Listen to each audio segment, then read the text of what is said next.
ओम नमो भगवते वासुदेवाय नमः। ओम नमो भगवते वासुदेवाय नमः। राधे राधे भक्तों, स्वागत है आपका पोथी कथा चैनल पर। साल की आखिरी एकादशी पर चाहे कुछ मत करना, लेकिन यह एक चीज जरूर खा लेना भक्तों, माँ लक्ष्मी घर में ही हो जाएंगी विराजमान। हिंदू धर्म के अनुसार साल में आने वाली एकादशी का विशेष महत्व है। तो भक्तों, आप लोग तो जानते ही हैं कि इस महीने में 2 एकादशी आती हैं और वर्ष में 24 एकादशी आती हैं।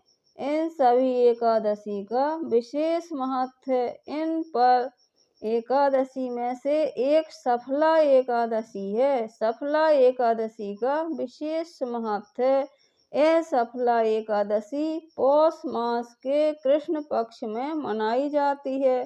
सफला एकादशी भगवान विष्णु को समर्पित होती है। इस दिन भगवान विष्णु की अति कृपा पाने के लिए व्रत रखा जाता है और भगवान विष्णु की पूजा की जाती है। माना जाता है कि सफला एकादशी का व्रत करने से अश्वमेध यज्ञ करने के बराबर फल प्राप्त होता है। कहा जाता है कि सफला एकादशी के दिन भगवान श्री हरि विष्णु का व्रत करने से मनुष्य के सभी प्रकार के पापों से मुक्ति मिलती है और भगवान श्री हरि और माँ लक्ष्मी जी की विशेष कृपा होती है। भगवान विष्णु को जो प्रसाद ग्रहण कराया जाता है उसे सभी भक्त जनों में बांट दिया जाता है और थोड़ा प्रसाद स्वयं को भी ग्रहण करना चाहिए। इससे आप भगवान विष्णु माता लक्ष्मी की विशेष कृपा प्राप्त होती है। पौष कृष्ण पक्ष की सफला एकादशी का व्रत किया जाता है। इस दिन भगवान नारायण का नारियल, सुपारी, आंवला, अनार, लौंग आदि से विधिवत पूजा करना चाहिए। पूजा विधि विधान। इस व्रत को धारण करने वाले मनुष्य प्रातः स्नान करके भगवान की आरती करें तथा भोग लगाएं। ब्राह्मणों तथा गरीबों को भोजन अथवा दान देना चाहिए। रात्रि में जागरण करते हुए कीर्तन पाठ करना चाहिए। इस फल व्रत को करने से समस्त कार्यों में सफलता मिलती है, इसीलिए इसका नाम सफला एकादशी है। तो आइए भक्तों सुने कथा। राजा महेशमन के 4 बेटे थे। सबसे बड़ा पुत्र लुप्पक बड़ा दुष्ट और पापी था।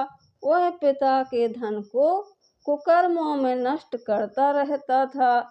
दुखी होकर राजा ने उसे देश से निकाल दिया, परंतु उसकी लूटपाट की आदत न छूटी।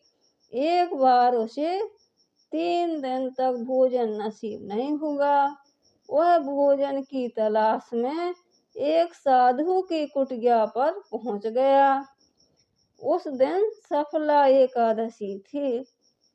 महात्मा ने उसकी मीठी वाणी से स्वागत किया तथा खाने के लिए भोजन दिया। महात्मा के इस व्यवहार से उसकी बुद्धि परिवर्तित हो गई। उसने सोचा, मैं भी मनुष्य हूँ, पर कितना दुराचारी और पापी हूँ। वह साधु के चरणों पर गिर पड़ा। साधु ने उसे अपना शिष्य बना लिया। धीरे धीरे उसका चरित्र निर्मल होता गया। वह महात्मा की आज्ञा से एकादशी का व्रत भी करने लगा। जब वह बिल्कुल बदल गया तो महात्मा ने उसके सामने अपना असली रूप प्रकट कर दिया। महात्मा के वेश में उसके सामने उसके पिता खड़े थे। पुत्र के सद्गुणों से युक्त जानकर राजा महेशमन ने उसे राजकाज सौंप दिया। लुप्पक ने राजकाज संभालकर आदर्श प्रस्तुत किया। लुप्पक आजीवन सफला एकादशी का व्रत करने लगा। बोलो लक्ष्मी नारायण की जय। तो आइए भक्तों, मेरे चैनल को सब्सक्राइब और लाइक करें तो आपकी बड़ी कृपा होगी। धन्यवाद।